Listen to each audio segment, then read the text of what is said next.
नमस्कार साथियों, मेरा नाम Rajesh Kumar Meena, lecture electronics, Rajesh Pilot, government polytechnic college Dausa. साथियों, आज हम board of technical education Rajasthan के इलेक्ट्रॉनिक्स इंजीनियरिंग के थर्ड ईयर के code EL 305 power and industrial electronic subjects का जो एक टॉपिक है डाइलेक्ट्रिक हीटिंग, उसके बारे में जानेंगे। Working principle and application of dielectric heating. चलिए शुरू करें। साथियों, आज के इस लेक्चर के अंदर हम डाइलेक्ट्रिक हीटिंग के इंट्रोडक्शन, प्रिंसिपल, उसके जो डायग्राम्स, एडवांटेज और एप्लीकेशन के बारे में बातचीत करेंगे।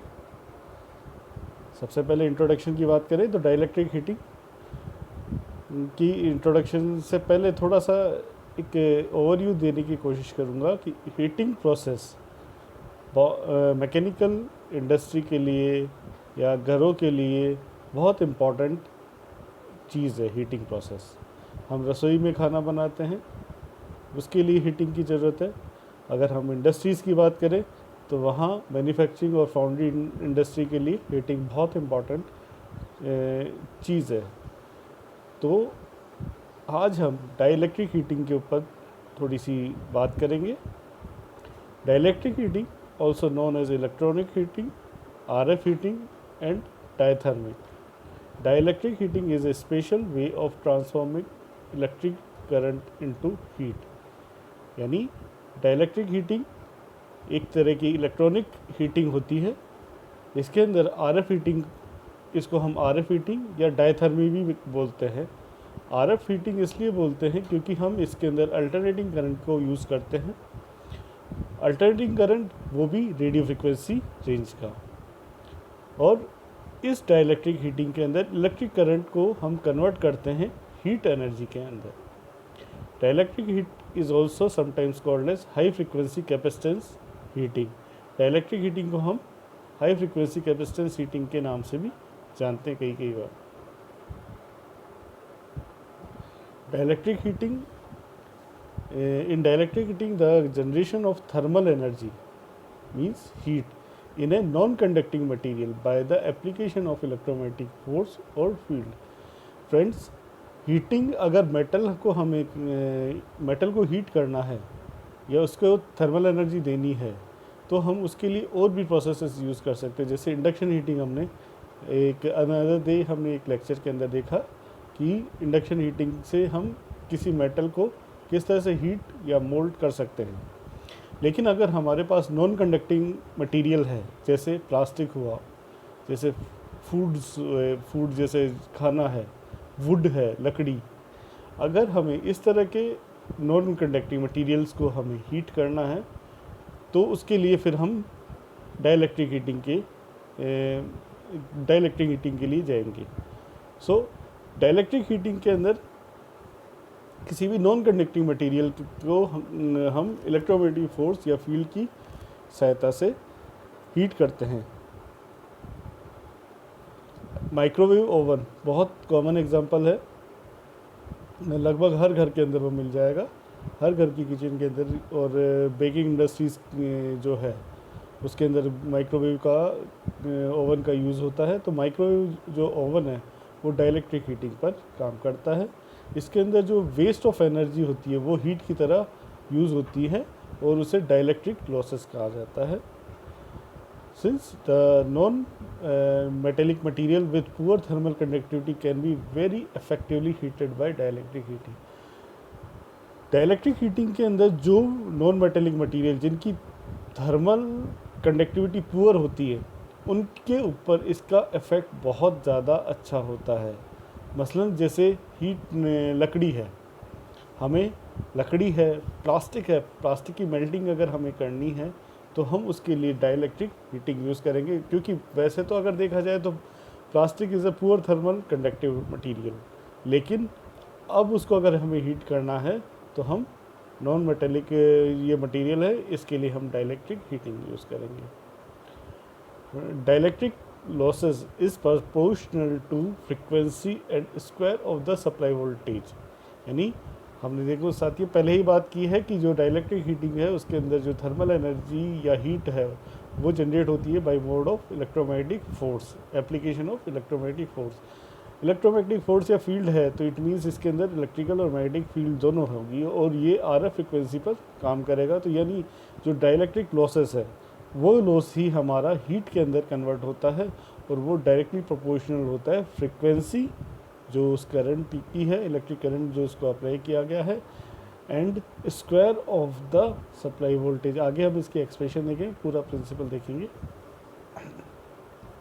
Frequency can be selected between 10 to 30 kilohertz end voltage about 20 kilovolt. हम इसके अंदर जो डाइलेक्ट्रिक हीटिंग प्रोसेस होता है उसके अंदर हम 10 से 30 किलोहर्ट्ज़ की फ्रीक्वेंसी और 20 किलोवोल्ट तक का वोल्टेज हम इसमें यूज़ करते हैं डाइलेक्ट्रिक हीटिंग में।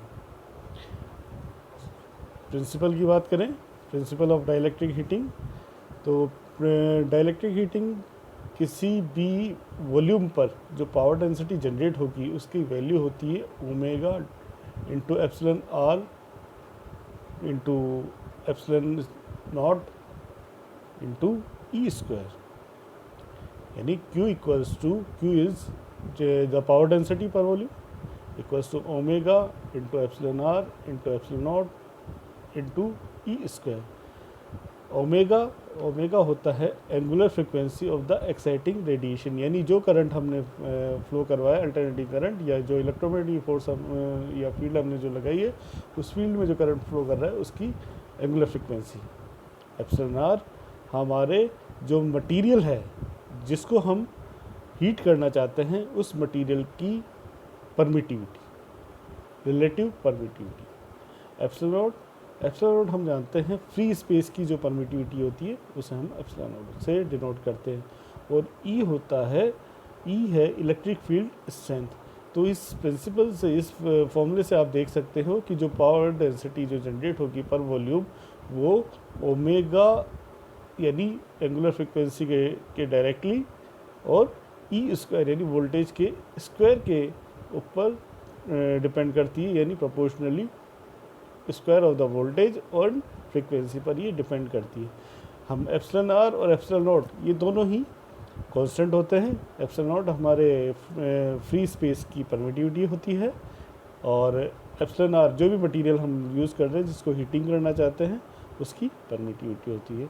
तो इस एक्सप्रेशन से सीधा सीधा पता लग रहा है कि जो पावर डेंसिटी जो जनरेट होगी वो इलेक्ट्रोमैग्नेटिक फोर्स या फील्ड लगाने की वजह से वो डायरेक्टली फ्रिक्वेंसी और square of the electric field पर डिपेंड करेगी।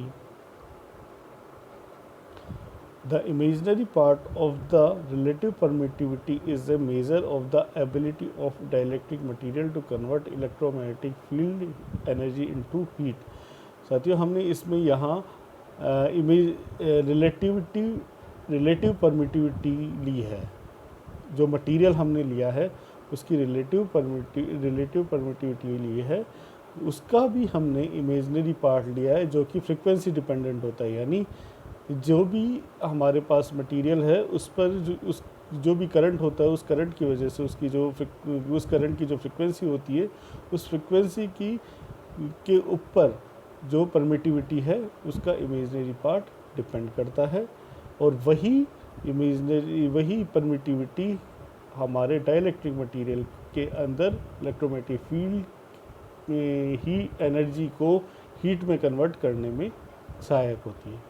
If the conductivity is sigma of the material is small और the frequency is high such that sigma is very less than omega e, then the dielectric heating is the dominant mechanism of loss of energy from the electromagnetic field into the medium। कहने का मतलब ये है अगर हम जिस material की heating करना चाह रहे हैं उसकी कंडक्टिविटी स्मॉल हो, बहुत ज़्यादा स्मॉल हो कंपेरेटिवली फ्रिक्वेंसी जो उस पर फ्रिक्वेंसी ऑफ करंट जो उस पर लगाया गया है, तो उस पर जो डाइलेक्ट्रिक हीटिंग का प्रोसेस है उसमें जो लॉस ऑफ एनर्जी है वो इलेक्ट्रोमैग्नेटिक फील्ड की वजह से उस मीडियम की इलेक्ट्रोमैग्नेटिक फील्ड का डोमिनेंस उसमें शो करेगा। ये डायग्राम के रूप से हम दिखाना चाह रहा हूँ किस तरह से हम इसमें हीटिंग करते हैं। दो मेटल प्लेट्स होती हैं सेम एज जो हमारा पैरेलल प्लेट कैपेसिटर होता है उसी की तरह, और उस पर दो टर्मिनल्स लगे होते हैं जिस पर हम वोल्टेज अप्लाई करते हैं, और उन दो मेटल प्लेट्स के बीच के अंदर हम मटेरियल जो भी जिसको भी हम हीट करना चाहते हैं उस मटेरियल को रखते हैं। और इसके ऊपर अब हम फील्ड इलेक्ट्रोमैग्नेटिक फोर्स हम जब अप्लाई करेंगे तो इसके थ्रू जो करंट फ्लो करेगा उसकी वजह से करंट फ्लो ऐसा करेगा नहीं, लेकिन यहाँ जो लॉस होगा वो in the form of heat होगा। Advantages of dielectric heating, heating is very quick, यहाँ हीटिंग बहुत फास्ट होती है डाइलेक्ट्रिक हीटिंग, क्योंकि ये जो हीटिंग है वो डिपेंड करती है सारी की सारी इलेक्ट्रिक करंट के ऊपर।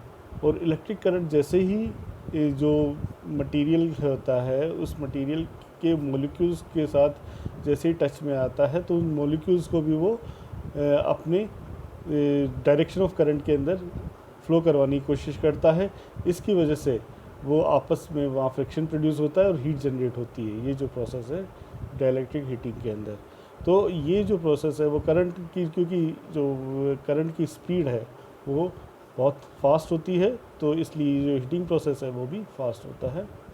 एफिशिएंसी हायर होती है ऑफ कोर्स है, क्योंकि जो भी मटेरियल यहाँ यूज़ लेते हैं वो हम नॉन मेटेलिक होते हैं, नॉन कंडक्टिंग होते हैं, तो इसके अंदर जो करंट है, ये करंट अगर जब हम फ्लो करवाते हैं तो वो कंडक्ट नहीं होकर वो सारी की सारी एनर्जी, मैक्सिमम जो पार्ट होता है एनर्जी का इलेक्ट्रोमैग्नेटिक फोर्स का, वो वेस्ट होता है, और वो waste in the form of dielectric heating होती है। Heating is uniform, of course जो हीटिंग होती है वो पूरी बॉडी पर यूनिफॉर्म होती है क्योंकि ये जो प्रोसेस है ये प्रोसेस हमारा फुली वोल्टेज और इलेक्ट्रोमैग्नेटिक फोर्स के ऊपर डिपेंड कर रहा है, इसलिए इसके अंदर कोई स्मोक, डस्ट ऐसा प्रोसेस नहीं है। इसमें स्मोक और डस्ट का कोई काम नहीं है, तो ये उससे फ्री है, स्मोकलेस और डस्टलेस प्रोसेस है, क्लीन प्रोसेस है। इसमें कोई फ्लू गैसेस भी नहीं है, तो एयर पोल्यूशन का भी कोई रिस्क नहीं होता। Heat is produce due to dielectric losses occurs in the material self. और जो हीट होता है वो क्योंकि जो हीट जनरेट होती है वो मटेरियल के अंदर इटसेल्फ जो डाइलेक्ट्रिक मटेरियल होता है जिसको भी हम हीट करना चाहते हैं उसकी खुद की प्रॉपर्टी के ऊपर डिपेंड करता है जो हीट इसमें प्रोड्यूस होती है। एप्लीकेशंस बेसिकली ये वेल्डिंग ऑफ फॉइल्स, प्लेट्स और profile with the thickness of 0.1 to 2 mm तक, यानी 0.1 से 2 mm तक की थिकनेस के प्रोफाइल्स को ये वेल्डिंग के लिए, फॉइल्स को और प्लेट्स को वेल्डिंग के लिए भी यूज़ होता है। मेजरली ये प्लाईवुड इंडस्ट्री में यूज़ होता है, क्योंकि प्लाईवुड आप जानते हैं कि ये जो प्लाईवुड है वो डाइलेक्ट्रिक है, लकड़ी का है, वुडन है, तो वहाँ प्लाईवुड इंडस्ट्री के अंदर ये वर्क करता है। Sand core baking, plastic industries में, टोबैको इंडस्ट्रीज़ में, बेकरीज़ घरों के अंदर हम लोग देखते हैं माइक्रोवेव ओवन, तो माइक्रोवेव ओवन के अंदर बेसिकली डाइलेक्ट्रिक हीटिंग होती है। Electric storing, dehydration of foods, packaging industries of food processing industries है, उसमें पैकेजिंग इंडस्ट्रीज जो है वहाँ जो डिहाइड्रेशन ऑफ फूड होता है वो हम डाइलेक्ट्रिक हीटिंग के थ्रू करते हैं। Electromagnetic medical applications and book binding में। धन्यवाद दोस्तों, आई होप आपको ये वीडियो पसंद आया होगा। धन्यवाद।